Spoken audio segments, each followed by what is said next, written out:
Welcome to Wonderland Weekly, hosted by Toronto Ty. Now sit back and have a wonderful week. Hey everyone, Toronto Ty back here at Canada's Wonderland once again for another wonderful week. This week I am going to be trying out some of the wine and food at the new Food and Wine Festival. So I think that's going to be a fun experience. Also going to be checking on the status of Moosehorn Falls in Splashworks, and we'll see if any changes are happening anywhere else, like around Arthur's Bay or in the AlpenFest area. But yeah, just really looking forward to having a nice day here during the Food and Wine Festival. Last week I walked through the Food and Wine Festival and enjoyed some of the atmosphere, but this week I am dressed in purple. I am here dressed appropriately to match the Food and Wine Festival. I'm going to try out some of the actual food and wine here at the Food and Wine Festival, so that is really, really cool. We have a juggler here, so of course I am still going to enjoy some of the entertainment, which is awesome. Glad that there is so much entertainment here. Definitely not as busy as it was last weekend on Saturday. So yeah, I don't know how successful the event will be, but I am glad that it's here this year, just as something a little different, although I do still miss the the normal taste festivals that we've had for the past many years. Yes, there's definitely some busking happening here at the Food and Wine Festival, which is really fun. Obviously it's drawing a crowd, which is very, very cool. I mean, obviously it's also not the best space to draw a crowd, and fewer and fewer people are heading over into the little extra patio there with the various shows. I know that they did have the cooking demonstration, but I think that's done for the day. Over on the pathway here, they have cornhole, and this, I feel like, is a huge downgrade from its previous location on that north patio, because now people are just throwing beanbags across the pathway or standing about 3 feet away. That seems like a very strange move, and I get that they want more people participating in it, but this isn't the way to do it. Bonus activity at the Food and Wine Festival: wine toss. Yeah, it's basically ring toss, but with wine bottles. That is actually a really nice touch here as part of the event. One of the bits of extra entertainment that is here at the Food and Wine Festival is this mural currently being painted.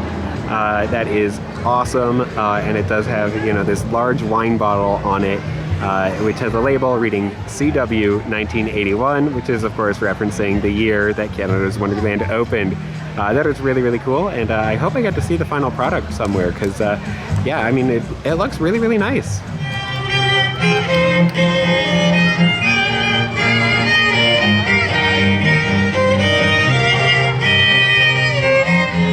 This week on the main stage we have Next Level Entertainment Strings.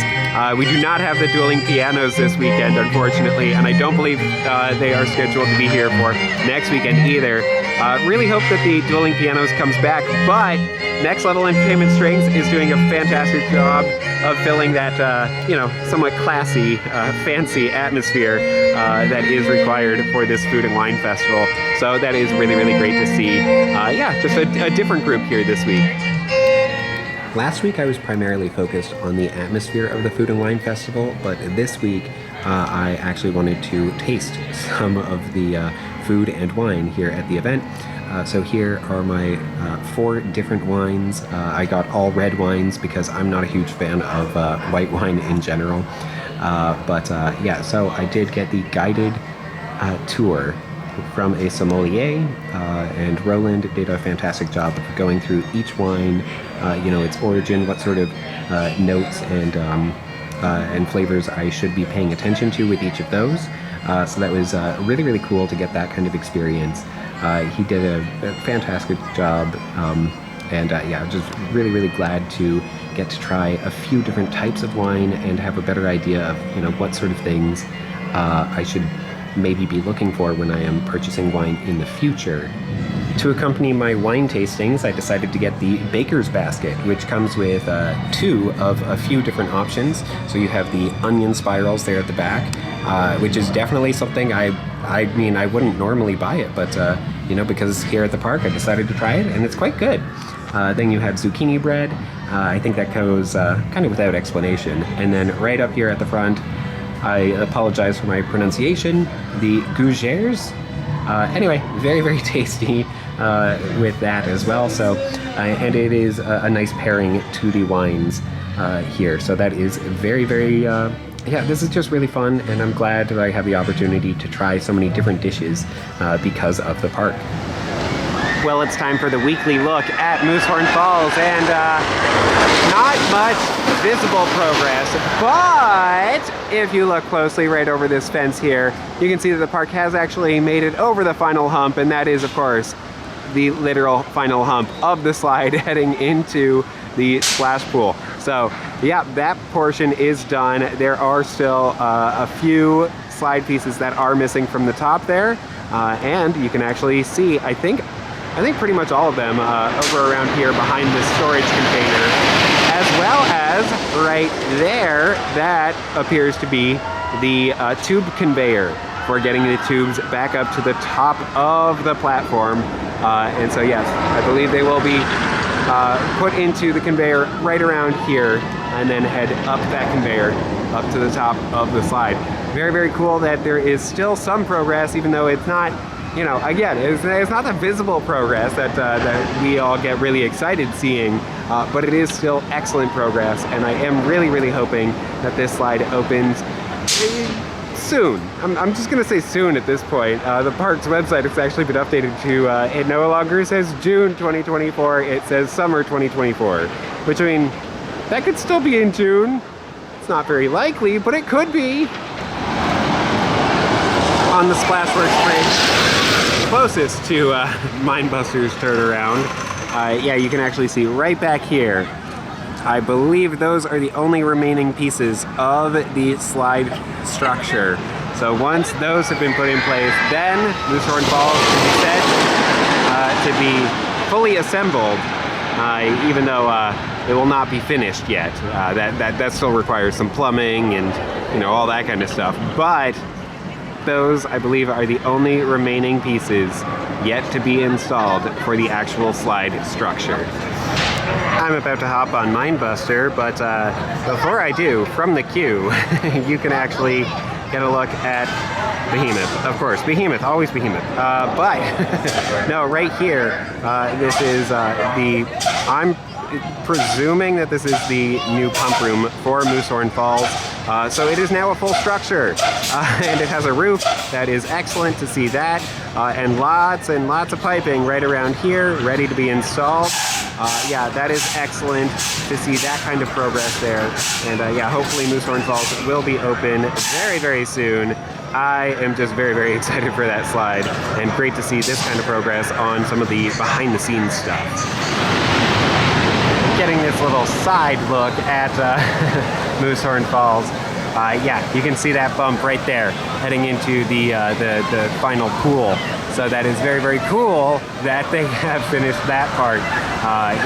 It is getting very, very close. Just those couple of slide pieces left, as well as the conveyor, the tube conveyor there, which will be installed. Looks like right around there. Very, very cool. Still lots of work to go though, with the pump room being just barely finished, and I'm sure lots of pipes laying around, which will have to be installed to actually make it a water slide. On the border of Action Zone and Frontier Canada, the new Refresh Center is finally now open. That is very, very good to see, and it is already drawing a crowd, which proves that this is a good spot for a refresh center. So that is excellent to see. No sign on this yet. I'm curious if it will have a sign. I hope that it will. But also, as you can tell, it's not quite finished, but it is open. This fence here along the back, I sure hope that isn't permanent. But that is very, very good to see this location finally open. A bit of a fun new visual here from my absolute favorite coaster, and that is the new dive structure in Arthur's Bay. The lighthouse there. Really, really cool to see it from from Wild Beasts. Around Arthur's Bay, we now have signs up saying Castaways Stunt Dive Show. Show starts June 29th, and if you think, yeah, that sign is a bit hard to read, it is. But yes, let's walk around the bay and see that there have been definitely some additions to the buoy out there. Oh man, okay, yeah, that is, that looks like some trampolines right out front, and some kind of wall thing. Cool. No, I am really excited to check out Castaways, the new show here in Arthur's Bay. I think it is, yeah, I think it's going to be a fun time. Show starts in just a couple weeks now. In the comments of a recent video, somebody pointed out that the area surrounding Wonder Mountain is known as International Festival, and they stated that only the games complex within International Festival is actually known as AlpenFest. This original park layout, which is on display here at Wonderland store, it does show AlpenFest with the same, you know, bold text as Medieval Fair, Land of Hanna-Barbera, you know, those sorts of themed areas. So that was the original name that was intended for the entire area. So if you ever are questioning why I'm referring to it as AlpenFest, that is the reason right there. That was the original intention for the name of the area, and it just never, never got printed on any park maps as far as I know, but it is still here on display at Wonderland store. Next to the fly by the Canada's Wonderland site office, over these fences you can see a ton of, maybe multiple tons of pavers all stacked up over there. Those have been pulled up from the what I like to refer to as the sinkholes. And this one sinkhole over here next to this games building, yeah, you can see that is what it looks like now. It is dirt. I don't know if there's something buried under the dirt here, but there is your update from AlpenFest. I'm sure that we are going to be seeing more activity here in the coming weeks. But for now, all I can say is that, yeah, they pulled up the pavers, revealing dirt. Well, it's getting close to the end of the video, and you all know what that means. It is time for trivia time! Yes, and so for this week's trivia time, I want you to let me know in the comments below, what is the name of every single MACK-powered mine train in the Americas? Let's go with that. Western Hemisphere. Yeah. Let me know that in the comments below, and if you do, I will give you a shout out in my next video. And a huge shout out to no one. No, I'm going to give a shout out to Aldo Parisi, who came closest. You said there are 53 Vekoma boomerangs in operation in the world right now, and that is just slightly off. On RCDB, it does list 53 current Vekoma boomerangs, but some of those are listed twice because they're listed as in both their current location and their original home before they were relocated to that new home. So that is your little bit of trivia for this week, and do let me know how many MACK-powered mine coasters are there in the Western Hemisphere. Well, that'll about do it for this somewhat quiet day, Father's Day, maybe that's why, here at Canada's Wonderland. Yeah, I got on several rides, which was nice for a change. Also got to enjoy the Food and Wine Festival here at the park. That was excellent. And yeah, again, huge shout out to Roland, Ali, and Lucas for all doing a fantastic job at the event. They made my experience here really good, and I was not expecting the Food and Wine Festival to be really good, if I'm being quite honest. So no, the park has done a fantastic job with it, and I'm glad that I got to try out some of the food and wine here at the Food and Wine Festival. But that's not all. Also, over in Splashworks, yeah, Moosehorn Falls is progressing. You know, maybe not as much visible progress on the slide itself, but the pump room is coming along. So I think we're just a few weeks away from that slide opening.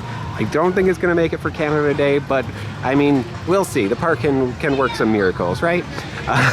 But yes, if you want to see when it opens and my review of that, make sure that you do subscribe to this channel. I've got plenty more things planned for the future.